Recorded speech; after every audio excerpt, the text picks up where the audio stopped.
Assalamualaikum warahmatullahi wabarakatuh. Pada pembahasan kali ini saya akan membahas tentang tujuan dan strategi berdasarkan konsep karya tulis ilmiah. Di sini ada tujuan dan tujuannya itu ada 3. Yang pertama, melalui media gambar, siswa mampu mengenali konsep dasar karya tulis ilmiah. Yang kedua, melalui media video, siswa mampu menganalisis konsep dasar karya tulis ilmiah.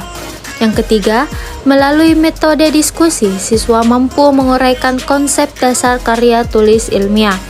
Jadi, tujuan belajar kinestetik visual ini adalah untuk memberikan kesempatan kepada anak sebisa dan senyaman mungkin dalam memahami suatu pembelajaran sesuai berdasarkan gaya belajarnya. Selanjutnya adalah strategi pencapaian tujuan. Yang pertama, visual.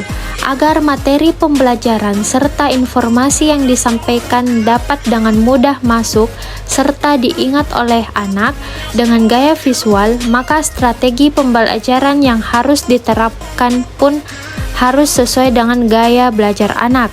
Untuk anak yang belajar visual dapat menerapkan strategi seperti yang pertama, membuat banyak kreasi dalam pembelajaran. Jadi, agar materi lebih banyak dan mudah diingat, maka pendamping atau guru harus membuat banyak simbol maupun gambar-gambar dalam catatan, ringkasan materi, presentasi, maupun ketika menjelaskan di depan kelas. Dan yang kedua yaitu memberikan buku bergambar. Dengan menggunakan buku bergambar akan menjadi strategi jitu agar anak dapat mudah mengingat dan memahami informasi atau materi yang dijelaskan. Selain itu, sesuaikanlah buku bergambar dengan usia anak agar pengetahuan dan materi yang diserap anak tetap berimbang.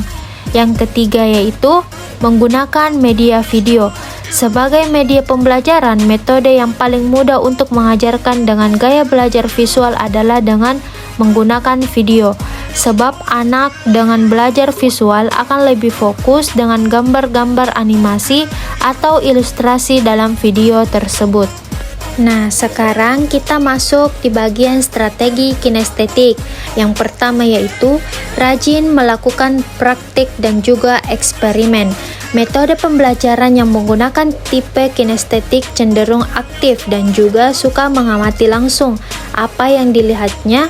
Jika akan menerima materi, biasanya guru akan membuat simulasi sederhana maupun praktik informasi sehingga menjadi lebih mudah dipahami dan diingat.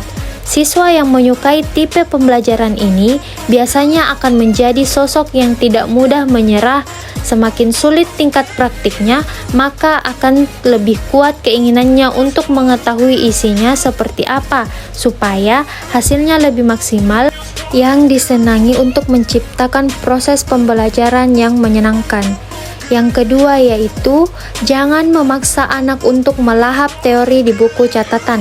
Tidak bisa dipungkiri jika masih banyak guru yang meminta siswa untuk mencatat semua teori yang disampaikan di buku catatan. Nah, metode seperti ini sudah tidak cukup efektif lagi, tapi ternyata masih banyak yang menerapkannya. Supaya teori yang diajarkan mudah dipahami, sebaiknya jangan memaksa siswa untuk melahap teori di buku catatan, terlebih jika menggunakan gaya belajar kinestetik ini, dikarenakan gaya pembelajaran ini lebih menyukai praktik langsung dibandingkan materi dan catatan yang ada di buku. Dan yang ketiga yaitu mengunjungi tempat edukasi. Nah, tips ini sangat cocok dilakukan jika kamu sedang mempelajari materi sejarah. Alasannya, karena materi sejarah ini sangat mustahil untuk dipraktekkan ulang. Solusi dari permasalahan ini adalah dengan mengunjungi tempat edukasi yang masih berkaitan dengan materi pembelajaran tersebut. Yang keempat yaitu memanfaatkan gerakan tubuh.